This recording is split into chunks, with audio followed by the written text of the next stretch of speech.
भवन्तः जानन्ति एव इदानीं युद्धस्य वातावरणम् अस्ति एव यूक्रेन् रूस् मध्ययोः यत् युद्धं चलति युद्धसमाजस्य कृते हानिकारकः अस्ति। तत् दर्शयितुं प्रस्तुतम् अस्ति कार्यक्रमस्य मुख्य आकर्षण कलिङ्ग युद्धं नाटकस्य प्रस्तुति। एतस्य कृते अहं देशस्य राजधानी दिल्लीतः अनुपमा भगिनीं निवेदयामि यत् सा आगत्य नाटकस्य सञ्चालनं कुर्यात्। नमो नमः। अनुपमा भगिनी है, नमन है क्या? आपकी टीम पूरी है? हाँ जी हाँ है। ठीक है। साम्राज्य का विस्तार, देश की सीमा में वृद्धि सदियों से होती आई हुई। कोई युग ऐसा नहीं गया होगा जिसमें युद्ध ना हुआ हो। ऐसे ही येन केन प्रकारेण युद्ध की स्थिति किसी ना किसी रूप में आती है, तो वो रिजल्ट होती है या परिणाम होती है कि किसी भी दो शासकों के बीच के अहम की पूर्ति का और महत्वाकांक्षाओं की पूर्ति का। तो जब भी दो शक्तियां टकराती हैं तो कहीं ना कहीं उनके अहम टकराते हैं। ऐसे ही हम जिस युद्ध को लेकर के आए हैं वो जग प्रसिद्ध है, ऐतिहासिक है और प्रसिद्ध युद्ध रहा है, कलिंग का युद्ध। यूं तो सम्राट बहुत हुए, परंतु चक्रवर्ती सम्राट अशोक जैसा कोई नहीं हुआ। वो ऐसे हुए एक अकेले ही ऐसे राजा या सम्राट थे जिनका हृदय युद्ध के बाद परिवर्तित हो जाता है। कैसे होता है, किस तरह से रोकने को प्रयास किए जाते हैं कि युद्ध रोक दिया जाए, पर युद्ध किसी भी प्रयास से सफल नहीं हो पाता। आखिर अहम का टकराव होता है और उस अहम का परिणाम जितना विभत्स होता है, उसके बाद जब राजा या सम्राट अशोक का हृदय परिवर्तित होता है तो किस तरह होता है, उसका नाटकीय रूपांतरण देखने के लिए आप सबका हम स्वागत करते हैं। प्रारंभ है नाटक की प्रस्तुति। प्रधानमंत्री, अस्माकं साम्राज्यस्य सीमा उत्तरपर्यन्तम् अस्ति।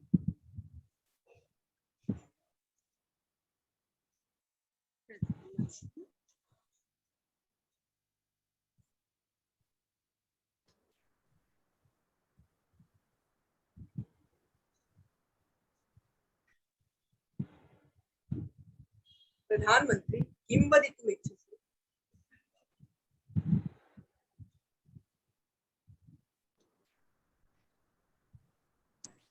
भगिनी एक बार सबका हैंड रेस करवा लीजिए ना, अनुपमा भगिनी। हाँ, अब खुला मैडम दिखाइए ना। हाँ,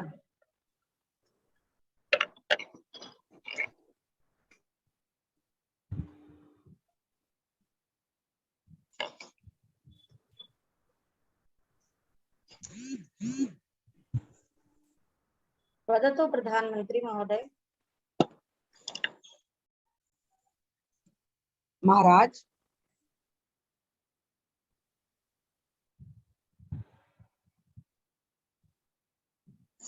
संपूर्ण भारते अस्माकं साम्राज्यम् अस्ति। हिमालयतः मैसूर पर्यन्तक, हिंदुकुशतः ब्रह्मपुत्र पर्यन्तक अस्माकं साम्राज्यम् अस्ति। यदि कलिङ्गमपि अस्माकं साम्राज्ये समावेशः भवति तर्हि दक्षिणपूर्वस्य देशेन सह अस्माकं व्यापारसम्बन्धं समीचीनं भवितुं शक्नोति। तकनीकीरूपेण अस्माकं भारतं सुदृढं भविष्यति।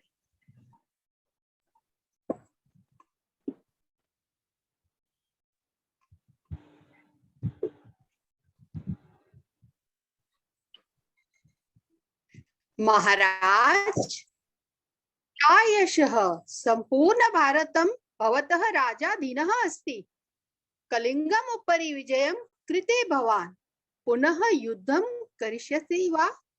पुनः राम संहारः भविष्यति वा? एतत् उचितं नास्ति।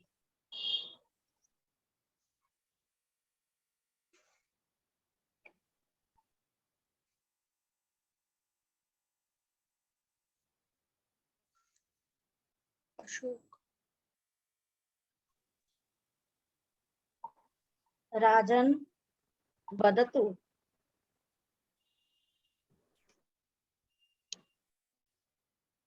युद्धं तु वयं तदैव करिष्यामः यदा कलिंगस्य राजा अनंत पद्मनाभन अस्माकं प्रस्तावं न स्वीकरिष्यति।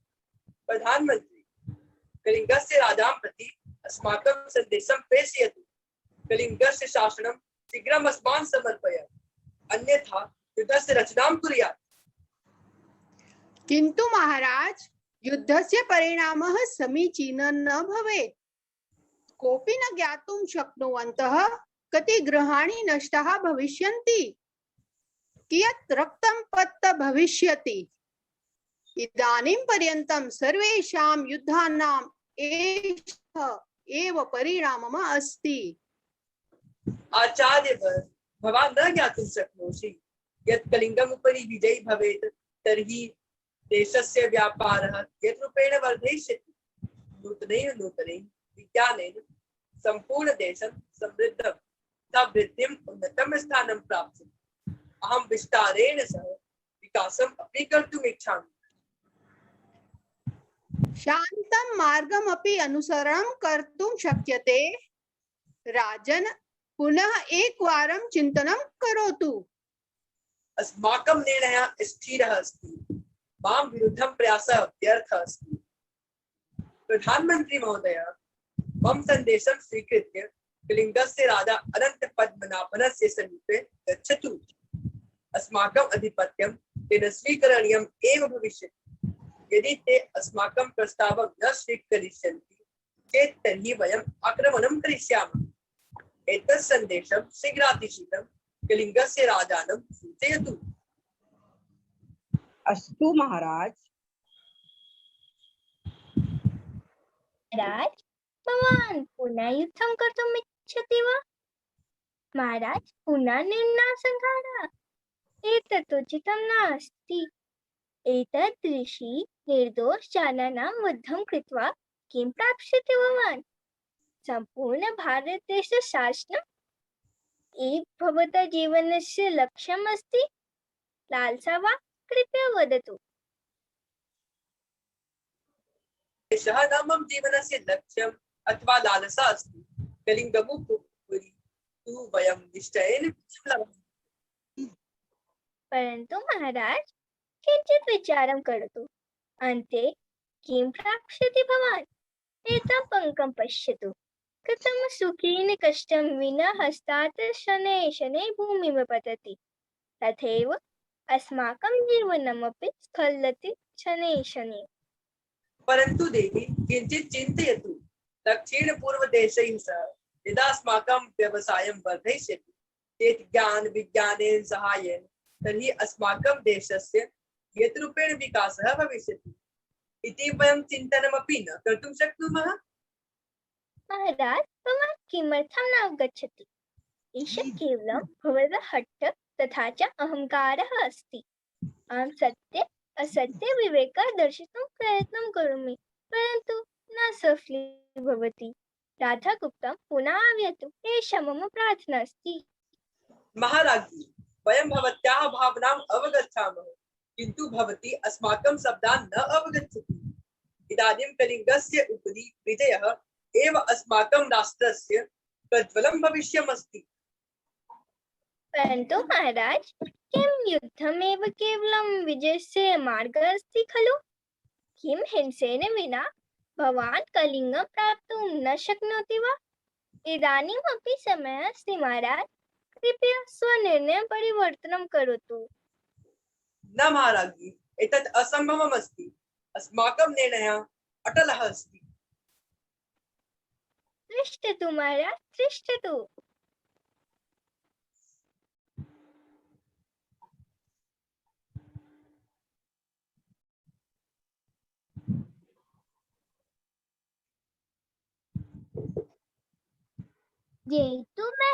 जयतु महाराज।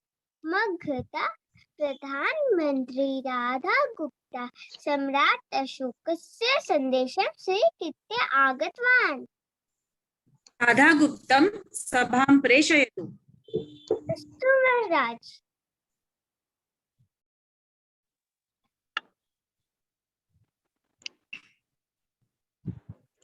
जयतु महाराज। सम्राट अशोकः भवतः कृते सन्देशः प्रेषितवान्। अत्र ददातु।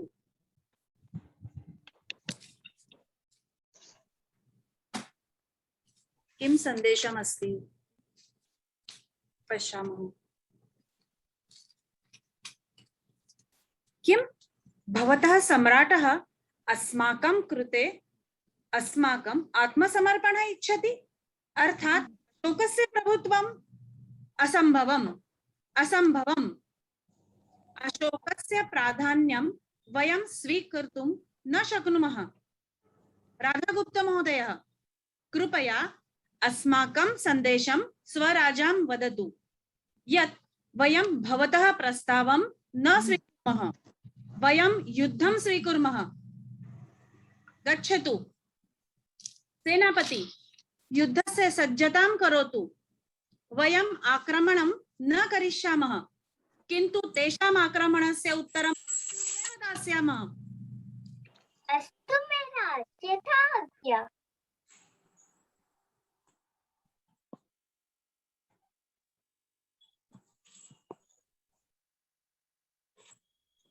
जयतु महाराज।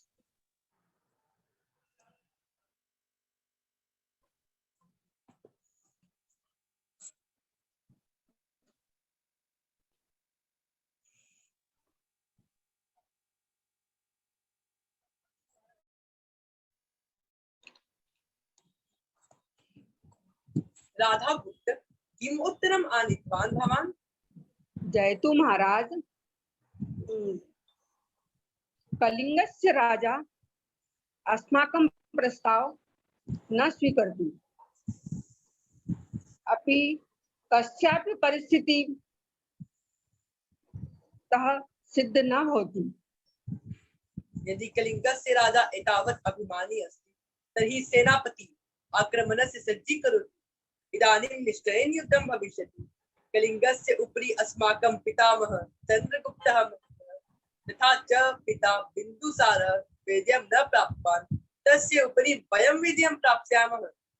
कलिंगः निश्चयेन अस्माकं भविष्यति, वयं निश्चयेन विजयं प्राप्स्यामः। अस्तु महाराज।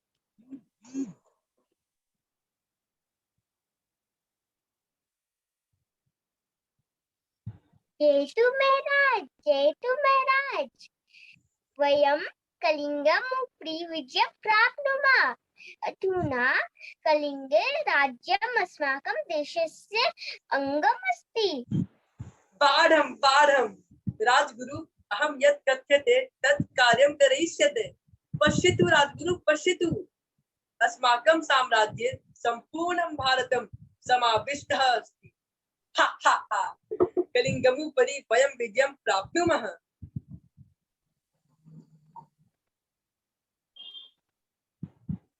महाराज, किं प्राप्तं, किं लब्धं? यदि भवान् युद्धः भूमौ अपश्यत् तर्हि भवान् लोचनैः द्रष्टुं शक्यते कदा रक्तेन सह अश्रूणि धारा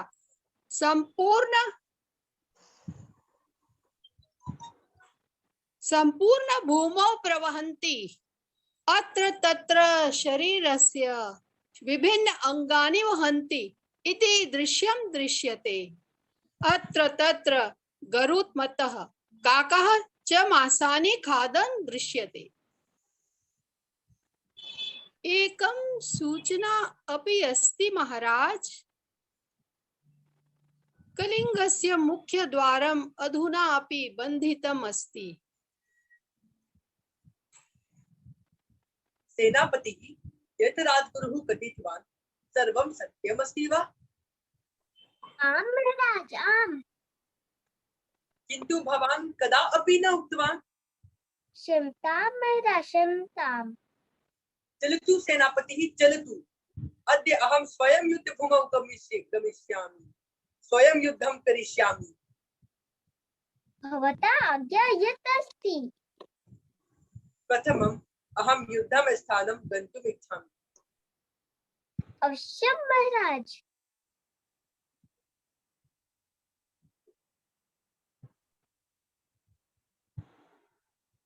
एतत् किं दृश्यम्?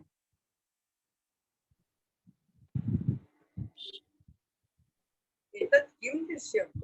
राजगुरोः वाक्यानि सत्यमस्ति खलु? कस्मलं गन्धम् आगच्छति। अत्र अवतिष्ठुं कठिनम् अनुभवामि। सेनापति पश्यतु, तस्य मुखे हस्तः अस्ति। किञ्चित् या बालिका अस्माकं प्रत्यागच्छति तस्याः सम्बन्धी अस्ति। किञ्चित् तिष्ठतु बालिका, किम् अभवत्? भवती किमर्थं रोदिति? पश्यतु, मगध महाराजस्य क्रूरः कार्यम्। कियत् रूपेण मम पितुः प्राणान् हरति स्म। अहं मम पितुः सर्वाणि अङ्गानि एकीभूय कृतवती, किन्तु यदा अहं मम पितुः हस्तम् उत्थाय दत्तवती तदा एक पक्षी स्वचञ्चुं तत् अङ्गं गृहीत्वा उड्डयति। अधुना अहं किं करिष्यामि?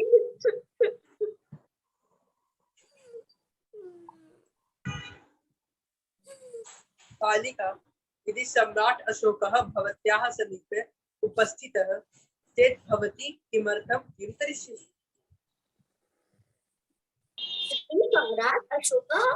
यदि अहं सम्राट् अशोकः अत्र पश्यामः तर्हि अहं तस्य अङ्गानि अपि छिन्नं भिन्नं करिष्यामि। पश्यतु, कियत् रूपेण मम पितुः मृत्युम् अभवत्। सम्यक् अस्ति वा? अहमपि तम् एतादृशं पीडनम् अनुभवं करिष्यामि। एतत् एव उचितमस्ति। बालिका, अहम् अशोकः अस्मि। अहं मम अपराधं स्वीकरोमि। किं दण्डं दातुम् इच्छति तत् अपि अहं स्वीकरोमि। कृपया क्षम्यताम्। भवान् सम्राट् अशोकः अस्ति वा? धिक्!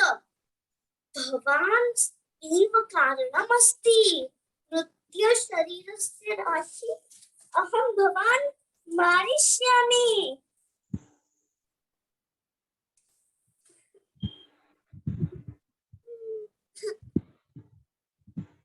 अस्मान् क्षमां करोतु। इदानीम् एकमपि युद्धं न करिष्यामि। इदानीम् इतोपि युद्धं न।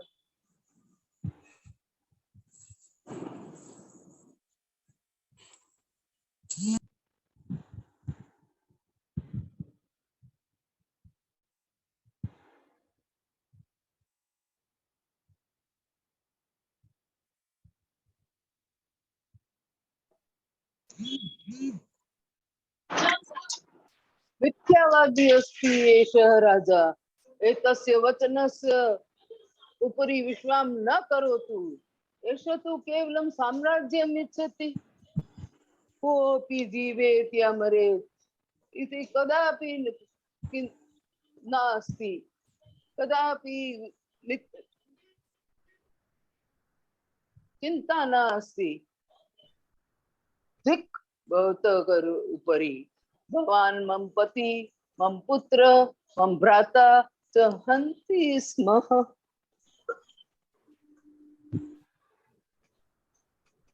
देवी न सेनापति, एषा यत् वदितुम् इच्छसि सा वदेत्। तां मा स्थापयतु।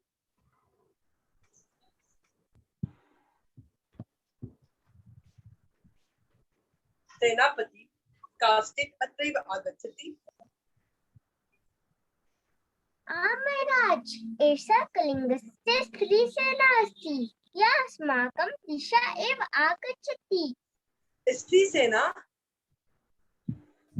सम्राट् अशोकः, अस्माकं कलिङ्गं तु भवान् स्वसाम्राज्ये विलयं कृतवान्, किन्तु कलिङ्गस्य द्वारं तदैव उद्घाटयिष्यति यदा भवान् अस्मान् युद्धे पराजितं करिष्यति। आगच्छतु सम्राट् अशोकः, अस्माभिः सह युद्धं करोतु। वयं महिलाभिः सह युद्धं न कुर्मः। कस्मात् कारणात् भवान् अस्माभिः सह युद्धं न करिष्यामि?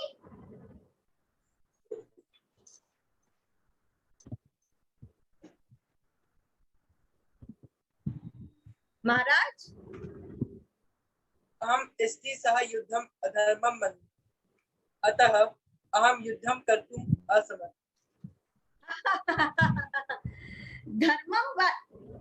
धर्मं वार्तां मा कर्तुं राजन्, भवान् अस्माकं पुत्राणां भातॄणां पितुः च वधं कृतवान्। किम् एषः अधर्मः नासीत्? यदा अस्माकं प्रजा सैनिकाः च मृताः तदा भवतः धर्मः कुत्र आसीत्? वयं सलज्जम् अनुभवामः राजकुमारी पद्मा, अस्माकं हृदयः द्रवितः। एतत् दृश्यं वयं द्रष्टुं न शक्नुमः। वयं एतेषां वधानां दोषी स्मः। एतत् विभत्सं दृश्यं दृष्ट्वा वयं सङ्कल्पं कृतवन्तः यत् वयं कदापि युद्धं न करिष्यामः। वयं कथं विश्वासं कुर्मः राजन्, यत् भवान् वदति किमपि तत् सत्यम् अस्ति? वयं कथं विश्वासं कुर्मः राजन्? राजकुमारी, वयं शांति वार्तां करिष्यामः, तथा च शांति अहिंसायोः पथे चलिष्यामः। शान्तेः स्थापनम् एव प्रगतेः मार्गः भविष्यति। इदानीम् एकमपि युद्धं न भविष्यति। युद्धं तु द्वयोः राज्योः मध्ये अहङ्कारः क्लेशः अस्ति, यस्मिन् केवलं निर्दोषजनानां हत्या भवति। वयं सर्वं त्यक्ष्यामः। अहं राज्यमपि त्यक्तुम् इच्छामि। अस्मान् क्षमां करोतु। सेनापति, पुनः मगधं प्रति चलतु। यथा आज्ञा महाराज, चलन्तु सैनिकाः।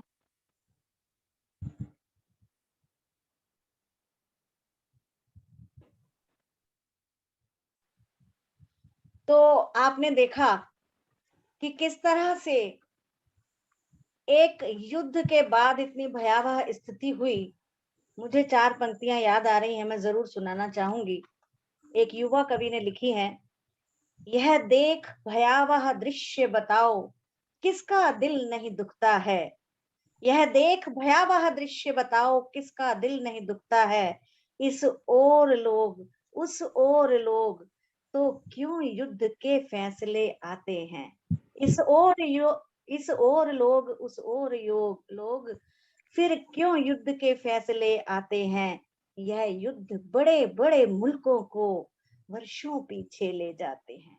यह युद्ध बड़े बड़े मुल्कों को वर्षों पीछे ले जाते हैं। मासूम लोग जिनका कोई दोष नहीं, क्यों जान गंवाते हैं। पल भर में मलबा हो जाते जो घर ये लोग बनाते हैं। मजबूर पलायन को होते और शरणार्थी बन जाते हैं। हालात मानवता को युद्ध में बद से बदतर कर जाते हैं। मानवता का विरोधी युद्ध होता है। सैनिक कुछ देश की खातिर मर जाते हैं और कुछ सैनिक अपने देश को और देशों को पाने की खातिर मर जाते हैं। तो ये एक राजा और दूसरे राजा के बीच में युद्ध की स्थिति थी, और किस तरह से सम्राट अशोक ने अपना परिवर्तन किया, हृदय द्रवित हुआ। एक 2 लाइन में और बताना चाहूंगी यहाँ पर कि ये सनक तबाही की जाने कितनों की जान ले जाती है। यह सनक तबाही की जाने कितनों की जान ले जाती है। कोई अपना मरे या शत्रु हो, इंसान की जान ही जाती है। कोई अपना मरे या शत्रु हो, इंसान की जान ही जाती है। किस्मत से जो बच जाते हैं, मोहताज हैं दाने दाने को, पीने को पानी मिलता ना और ना मिलता कुछ खाने को। तो देखिए, आखिर में इंसान ही मारा जाता है, चाहे वो अपना हो चाहे वो पराया हो, इस देश का हो अथवा दूसरे देश का हो। तो आपने आई होप कि जो नाटक है उसका भरपूर आनंद लिया होगा, और हमारे पात्रों ने भी अपनी तरफ से आपको आनंदित करने में पूरी कोशिश की है। तो अब मैं आमंत्रित करूंगी सभी को कि अपना अपना परिचय दें। सबसे पहले मैं अपना परिचय देती हूँ। मैं अनुपमा भिंडर, मैंने इस नाटक को रचा है। आशा करती हूँ कि ये रचना आपको पसंद आई होगी। सम्राट अशोक, आप अपना परिचय दें। नमो नमः। अहम सम्राटः अशोकः अस्मि। मेरा नाम नमन कुमार।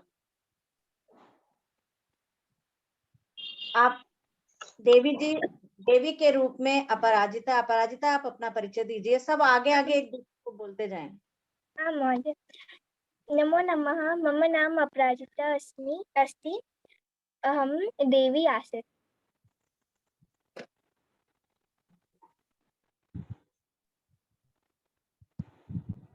नमो नमः।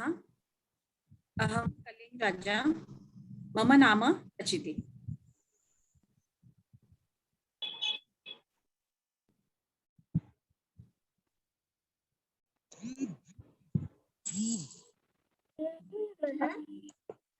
मम नाम आद्यस्म अस्ति। अहं सेनापति अस्मि। मम नाम आद्य जैन अस्ति।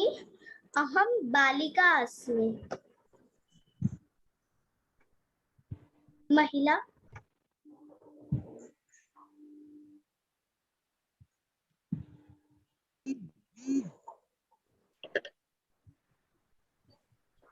अहम कुसुम जैन, राजकुमारी पद्मा। सुधा भगिनी।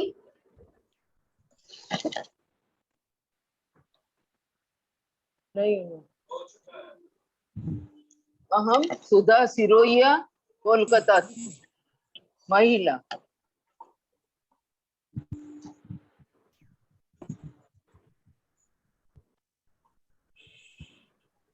मम नाम भारती गुलवानी, राजगुरु।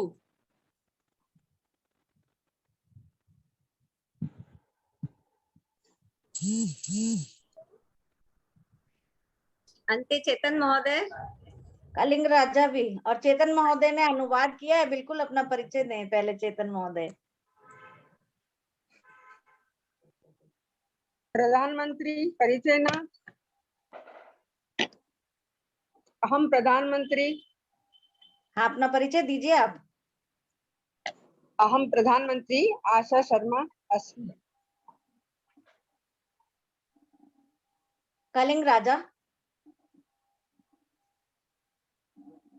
दे दिया कलिंग राजा। चेतन महोदय। नमो नमः। कलिङ्गराजा। मम नाम प्रचिति।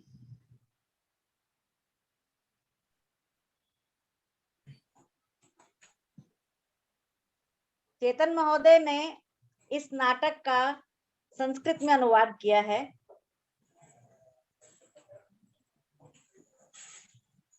चेतन महोदय हमारे संस्कृत के शिक्षक रहे हैं और उन्होंने बहुत ही आसान तरीके से हम सबको संस्कृत की शिक्षा दी है।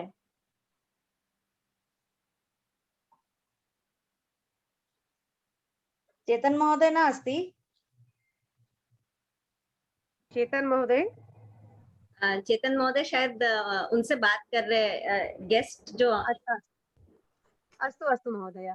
अच्छा, और सभी का परिचय हो गया नाटक के पात्रों का? कोई रह तो नहीं गया? अति उत्तमः प्रस्तुतिः।